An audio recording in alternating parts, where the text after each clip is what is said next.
All right, guys. So I went ahead and removed the turn signal bracket here. It had a couple little screws in it. Take the screw out here and the one here. Take the side fairings off. I want to do that on both sides. Plan on pulling the tank and everything here soon.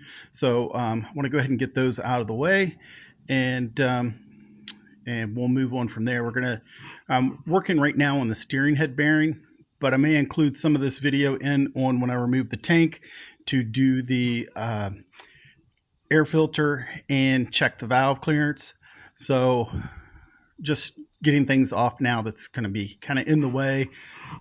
You could probably get away with doing, pulling the steering head bearing and things and leaving this fairing on, but I want it out of the way anyhow. Don't want to, bang it up and beat it up, and I've got to take it off. So I'm going to go ahead and get that off. So we're going to just take these screws off here, pull that side fairing off. All right, I went ahead and removed this inner fender or inner cover here as well. It presses into these two holes here, little rubber stoppers that it presses into. I just went ahead and removed it, get it out of the way. All right, one thing I wanted to say is when you're removing this side panel, make sure you slide it forward, because the way it clips back here, it has this little U-clip on it. I don't know if you can see it very good there. We'll move over here on this other side. But it has this U-shaped clip here that the panel slides into. So don't pull it straight out. You have to pull it, kind of slide it forward as it's coming out. Right now, I want to get down to the valve clearance, or check the valve. So we're going to have to take the airbox off. So we're going to take this off. We're going to release the clip on the hose up here at the top and look around and see what else we have to do. But I'm not going to be able to just run the video and do every little thing, because it's very cold out and I got to run my heat. And if I run my heat, you won't hear me talk. So I'll go through and show you what I've done after I do it. So hopefully it can make sense to you. And so we're going to remove that next. We're going to go ahead and just take this air cover off and get down to the valve cover. So I'll walk you through that. All right. So you have two 10 millimeter bolts back here that you take out. You have the drain hose that you remove. You also remove the map sensor, which fell down here off the top of the airbox, and remove this drain plug up here, drain hose. What I did was I just put a block of wood on the frame and used a screwdriver and just kind of pried up on the corners of this box, and it popped right up. For some reason it was kind of stuck when I first started trying to take it up.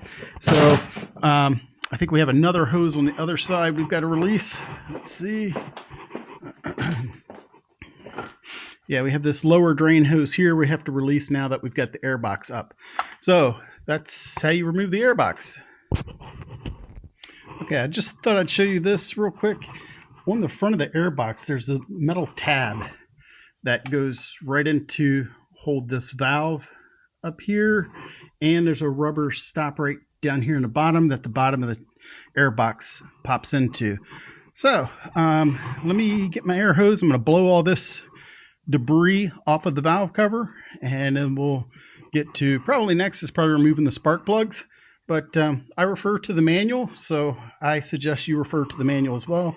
I just do these videos to show you how it's done or show somebody doing it. So always refer to your manual. So let's get to the next part.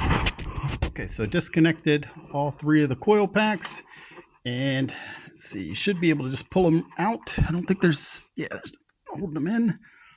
Let's see. There we go. Set the first one up for number one. See if we can get number two out with the camera on. There's number two. And then we'll get number three. And there's number three out. All right. So now we need to get a spark plug wrench and see if we can get these spark plugs out. All right, the next thing we're going to do is take off this Airbox bracket. So we're going to take that off next. Okay, next we're going to remove this bracket here for the throttle bodies. So you don't know if you can see very well, but you have to try to get through, get these screws off for that bracket so we can remove the throttle cables. It's the way the book has it listed. I'm not sure why they want you to remove that bracket and not just loosen the cables there and pull it out. Not really sure, but we're going to follow what the book says. All right, guys, I kind of jumped ahead a little bit here. I went ahead and I took my throttle cable bracket off. I first removed the cables first because I want to lube these cables up while I have them off. So I just went ahead and removed them, and I couldn't get to the bottom screw down here with the cable in. It kept wanting to try to strip the screw, so I had to remove that. I went ahead, let's see, what else did I do? I disconnected this valve up here because I know it's going to need that disconnected when I go to take the valve cover off. I removed the valve cover bolts. Now, as you can see, all of them are the same except the two over here on the right side of the motor. Those are the little short ones that are right here. The rest of them are the same. This bolt right here, you're going to have to use a regular Allen wrench to get to that bolt because it hits the frame. So those are just a couple of things I found out as going along. So I'm going to try to see if we can get this valve cover off. Oh, and the other thing is I did go ahead and remove the spark plugs as well, so the spark plugs are out of the motor. All right, guys, I got the valve cover off. I did have to pull these three hoses off the back of the valve, or off the top of the valve cover, disconnected this one main harness. This is not the easiest valve cover to get off. When I took it off, I walked it out between the frame on the left side, had to take the coolant lines off for the overflow and things over there.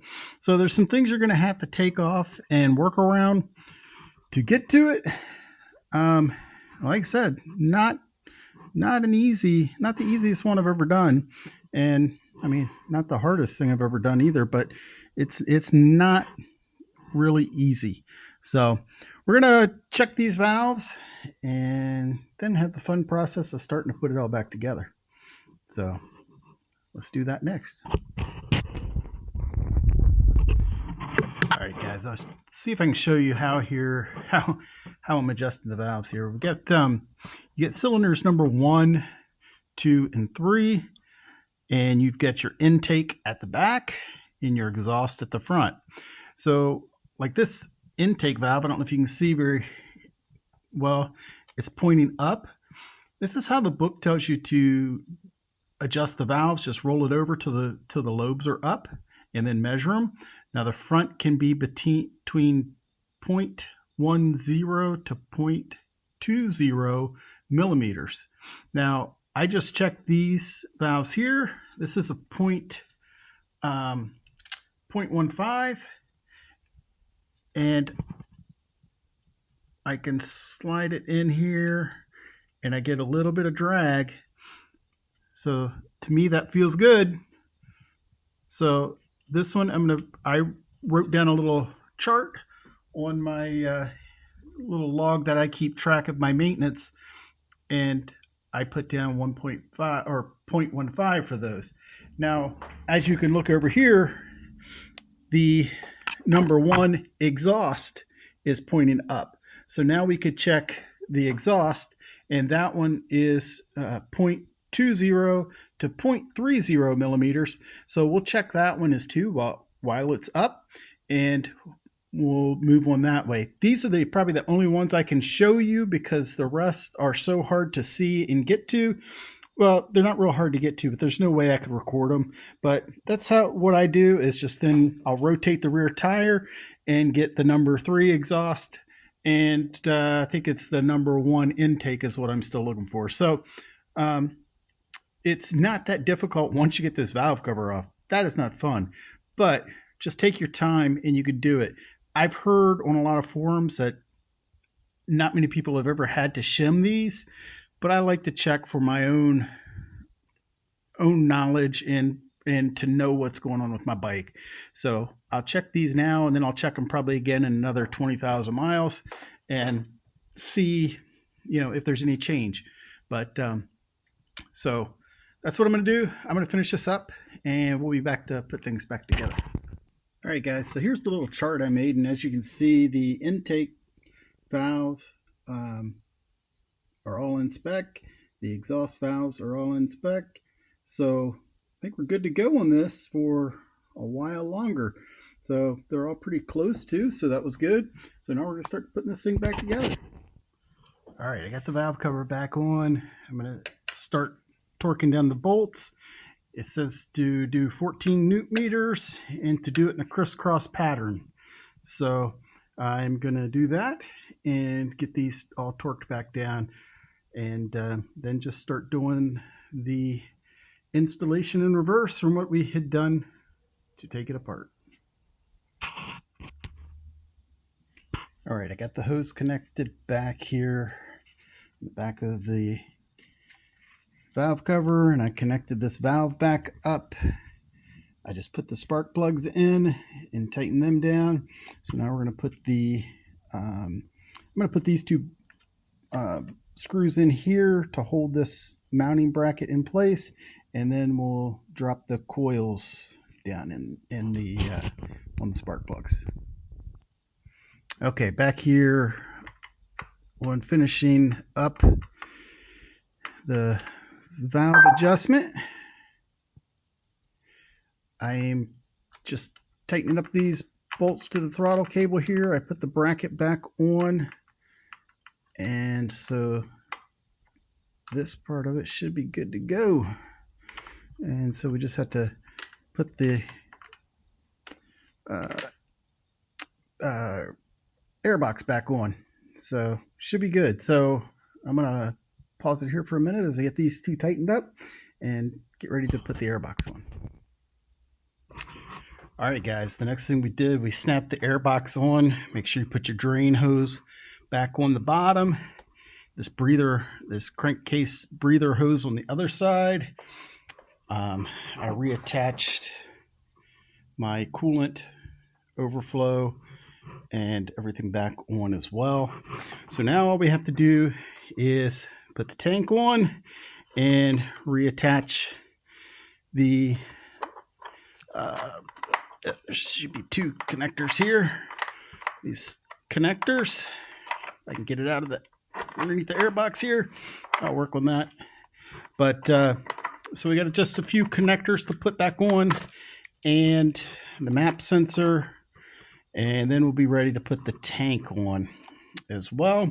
Well, I'm not going to be doing that right now because I'm still waiting for my air filter to come in the mail.